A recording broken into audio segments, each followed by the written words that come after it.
Welcome viewers.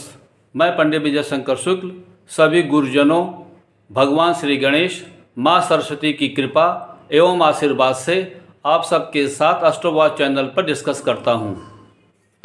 देवी देवताओं और पितरों से बात कब करते हैं?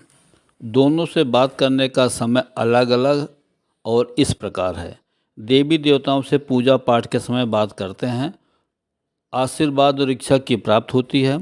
किंतु पूजा का सही समय कब होता है, आइए समझें। सूर्योदय पूर्व उषा काल 4 से 6 बजे का समय, जिसे ब्रह्म बेला, और शाम के 5 से 7 बजे का समय गोधूली बेला कहते हैं। इन दोनों समय ब्रह्मांड में सूर्य और चंद्रमा एक साथ दिखाई देते हैं। इसी समय पूजा पाठ करते हैं।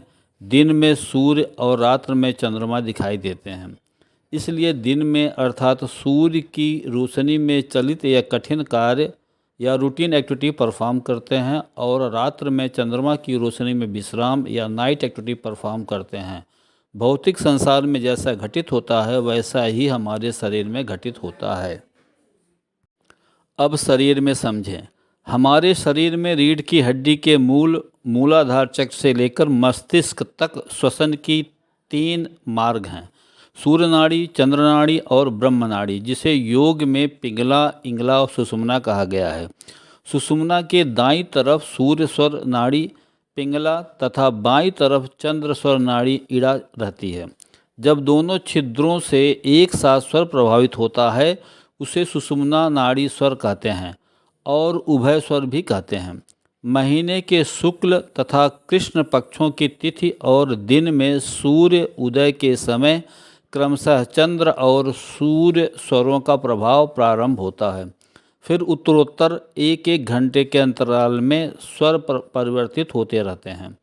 कभी कभी सूर्य नाड़ी और चंद्र नाड़ी दोनों एक साथ चलने लगते हैं, अर्थात दोनों छिद्रों से स्वर एक साथ प्रभावित होता है, जिसे सुषुम्ना स्वर चलना कहते हैं। ब्रह्म बेला और गोधूली बेला में सूर्य चंद्रमा एक साथ दिखाई देते हैं। इसी कारण दोनों छिद्रों से स्वर एक साथ प्रभावित होता है। यही समय ध्यान, समाधि, प्रभु स्मरण, भजन, कीर्तन आदि सार्थक और उत्तम इच्छा प्राप्ति का होता है। मैं पंडित विजय शंकर शुक्ल आप सबको विनम्र निवेदन के द्वारा याद दिलाता हूँ कि सब्सक्राइब करना डिस्कशन का हिस्सा होता है। हैंस सब्सक्राइब करें और वीडियो के अंत तक प्रेजेंट रहें। श्राद्ध और तर्पण के द्वारा पितरों को प्रसन्न तो करते हैं, परंतु बात कैसे करें? पितरों से बात करने का तरीका समझें। महीने की हर अमावस्या और श्राद्ध पक्ष में पितरों से बात कर सकते हैं। पितर मतलब पूर्वज जो मृत्यु को प्राप्त हो चुके हैं, उनसे बात करने के लिए या तो मृत्यु को प्राप्त हों या श्वसन क्रिया द्वारा बात करते हैं, जो कि बहुत ही आसान है। आइए जानें। श्वास ही स्वर है, स्वर ही श्वास है। सांस यानी स्वर ही जीवन का प्राण है।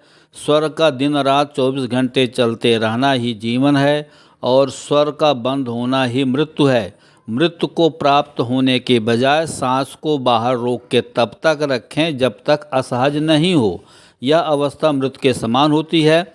इस समय पितरों से बात करेंगे तो पितरों से आशीर्वाद और इच्छा की प्राप्ति होगी।